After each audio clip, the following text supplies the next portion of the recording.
Hello friends, जय हिंद, राधे राधे। तो स्वागत है प्यारे साथियों, आपका अपना यूट्यूब चैनल @एजुकेशनल नॉलेज पर। आज हम देखेंगे कक्षा 9 सामाजिक विज्ञान के पाठ्यक्रम से अध्याय 1 का फ्रांसीसी क्रांति।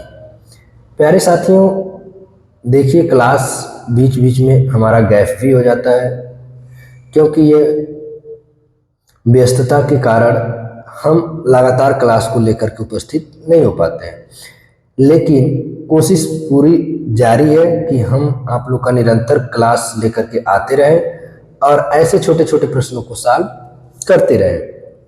प्यारे साथियों, सबसे पहले हम उन सारे बच्चों से ये पूछना चाहते हैं जो इस साल कक्षा 10 बोर्ड परीक्षा में शामिल थे।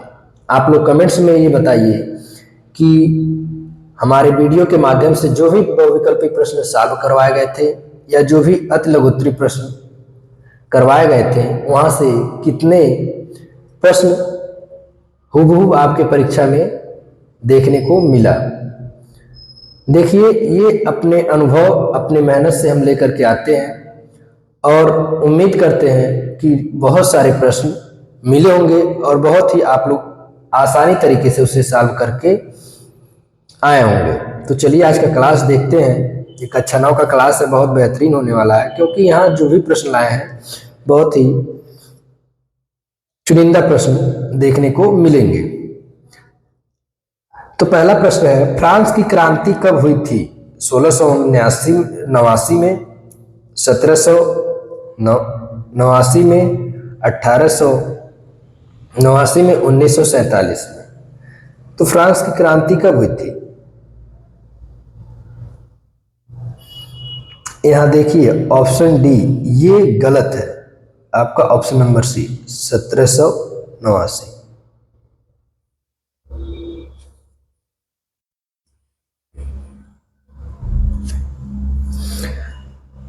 लुई 16वां किस राजवंश से था? वेनरिक राजवंश, वेंसन राजवंश, बुर्बो राजवंश, बारविक राजवंश। तो देखिए लुई 16वां जो था वह बुर्बो राजवंश से था। Option number C is the correct answer. अगला प्रश्न, राष्ट्रीय सभा बुलाने का उद्देश्य क्या था?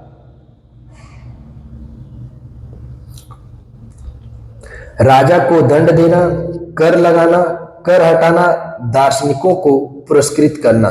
तो ऑप्शन नंबर बी कर लगाना था।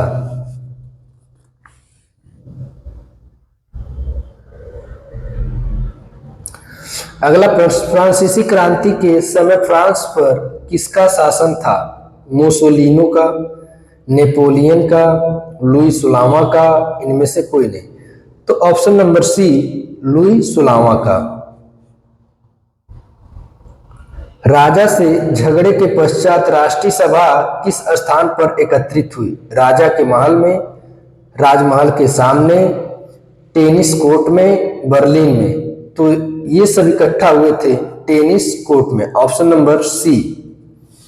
कक्षा 9 के समस्त भाई एवं बहन इस क्लास को अगर अच्छे से देखते हैं और वीडियो को अंत तक देखते हैं तो उनके जो भी प्रश्न बनने वाले हैं इस वीडियो में आपको मिल जाएंगे और कुछ आपको अति लघुत्तरी प्रश्न भी देखने को मिलेंगे। लुई 16वां फ्रांस की राजगद्दी पर कब आसीन हुआ? 1779 में, 1774 में, 1889 में, 1874 में।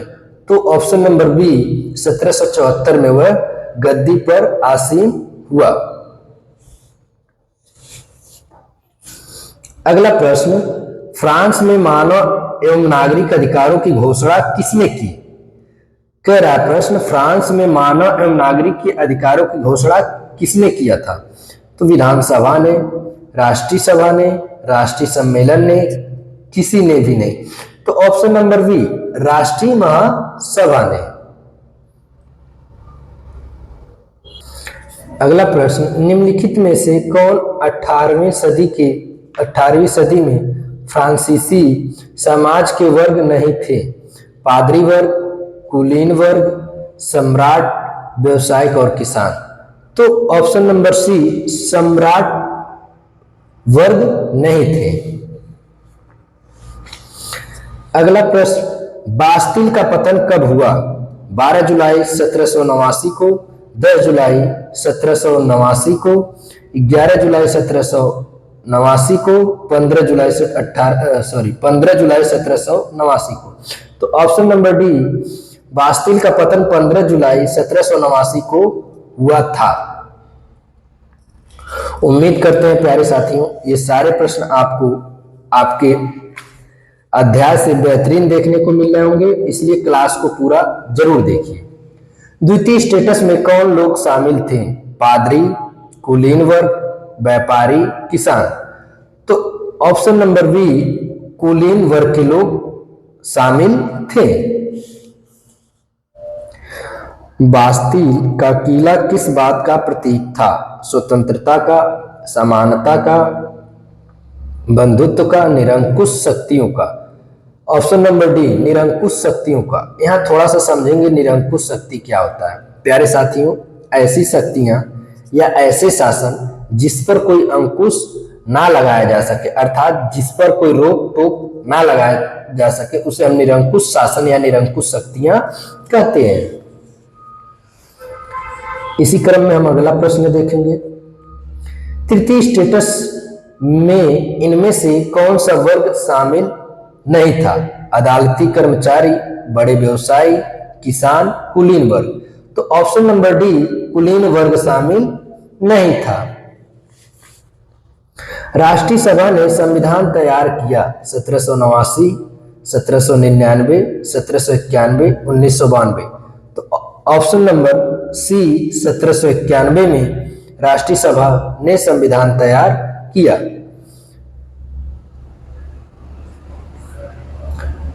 फ्रांसीसी समाज में कितने प्रतिशत संख्या किसानों की थी? 45, 60, 75, 90। तो फ्रांसीसी समाज जो थी उसमें किसानों की जो प्रतिशत संख्या थी वह लगभग 90 थी। Option number D is the correct answer. अगला प्रश्न, लुई 16वां को मृत्युदंड कब दिया गया? 1791 में, 1792 में, 1789 में, 1793 में। ऑप्शन नंबर डी, 1793 में। इनमें से कौन प्रत्यक्ष कर था? टाइड, टाई, लिब्रे, स्टेटस। तो ऑप्शन नंबर बी, टाई इनमें से प्रत्यक्ष कर था। राष्ट्रीय सम्मेलन ने किस अमानवीय प्रथा का अंत किया? सती प्रथा, बेगार प्रथा, दास प्रथा, सामंत प्रथा। तो ऑप्शन नंबर सी, दास प्रथा का अंत किया। आप लोग कमेंट्स में बताएंगे कि सती प्रथा का अंत कब और किसने किया था। ये बहुत महत्वपूर्ण प्रश्न है, आपके बोर्ड परीक्षा में भी पूछा जाता है और कभी कभी कंपटीशन परीक्षा में भी पूछ लिए जाते हैं। इनमें से कौन चर्च द्वारा लिया जाने वाला धार्मिक कर था? टाइद, टाई, लिब्रे, स्टेटस। तो ऑप्शन नंबर ए, टाइद। लिब्रे क्या था? फ्रांस की मुद्रा, फ्रांस लिबरेशन पार्टी, फ्रांसीसी कर, इनमें से कोई नहीं। तो ऑप्शन नंबर ए, फ्रांस की मुद्रा थी।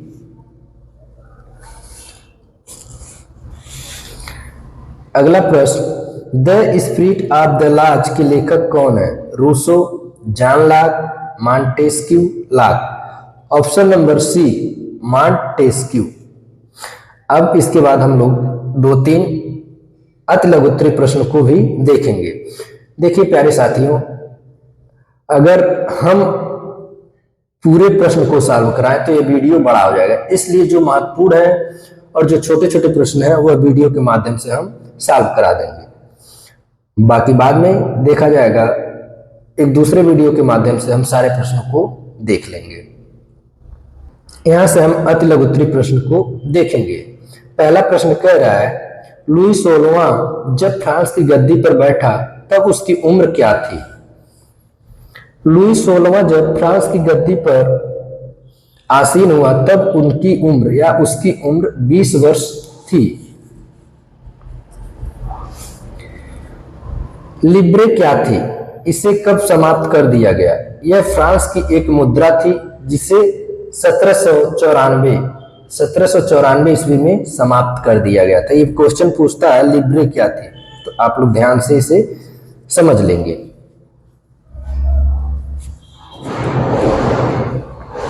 अगला प्रश्न, लुई 16वें के कर बढ़ाने के क्या कारण थे? यानी जो लुई 16वां शासक था वह कर किन कारणों से बढ़ा रहा था, उसके बारे में आप हमें बताइए।